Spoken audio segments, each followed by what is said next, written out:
Welcome back to our channel!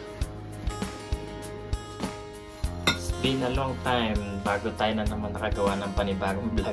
Ito ay ang Ube calamay. ito yung mga ingredients niya. Ito yung ating glutinous rice flour. 2 cups. Lagyan natin sa ating bowl. Dalawang lata ng coconut milk. Yung ating ube jam. Condensed milk. Yung ating ube flavor. Saka ube food color. Ilagay na natin itong ating coconut milk sa flour. Paghalo-haluin muna natin sa isang bowl yung ating calamay. Tunawin lang natin yung flour natin. Yan, nahalo na yung ating glutinous flour. Ilagay na natin yung ating ube jam.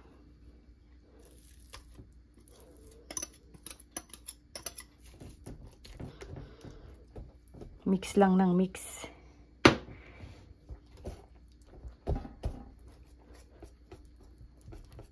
Ayan. Okay lang yung may buo-buo yung natin dahil dun sa ube jam natin.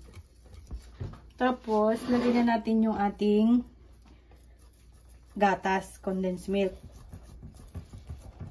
Half cup lang yung ilalagay ko kasi yung ube jam natin is may matamis na siya.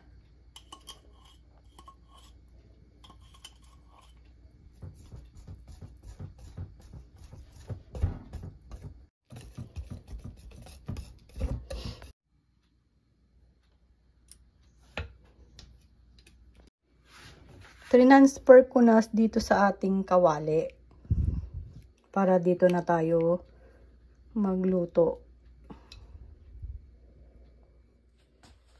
Yan, i-on na natin yung ating kalan sa low heat lang. Low, medium heat. Yan.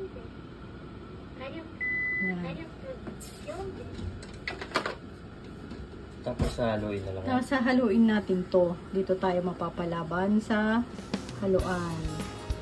Nasa tumigas na. Oh.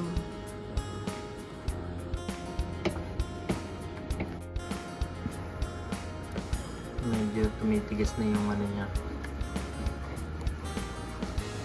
Iba na yung itsura niya. Hindi na siya kagaya kanina na nalabnaw. Yung lumalapit na siya.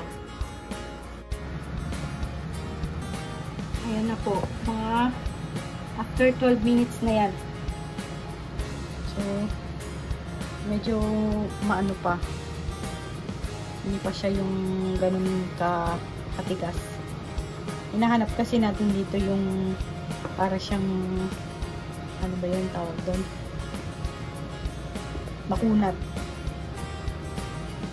Yung ating kalamay.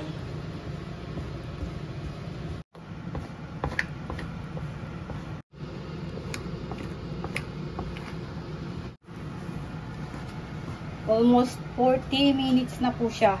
40 minutes? Oo. Na walang humpay na halo. Ayun na, matigas na. Ayan. Kumukunat na siya. Makunat na siya. Pwede na siyang hanguin. Yan. So, yun. Wala na siyang natitira sa natin, no? Sa kawali natin. So, nagsasama-sama na sila. So, pwede na yan.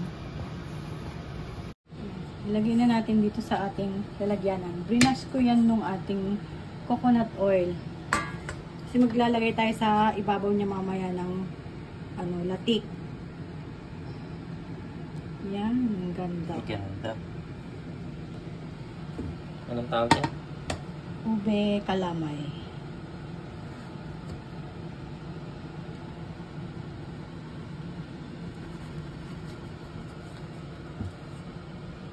Ganda.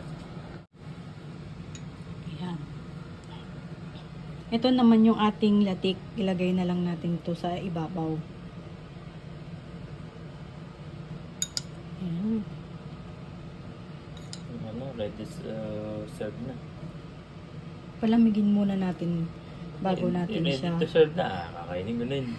Palalamigin ko ba yan?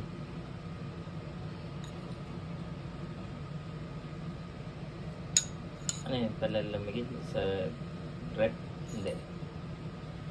Diyan lang. Sa ano. Lagyan na natin lahat. Yung parang sarap. ating latik.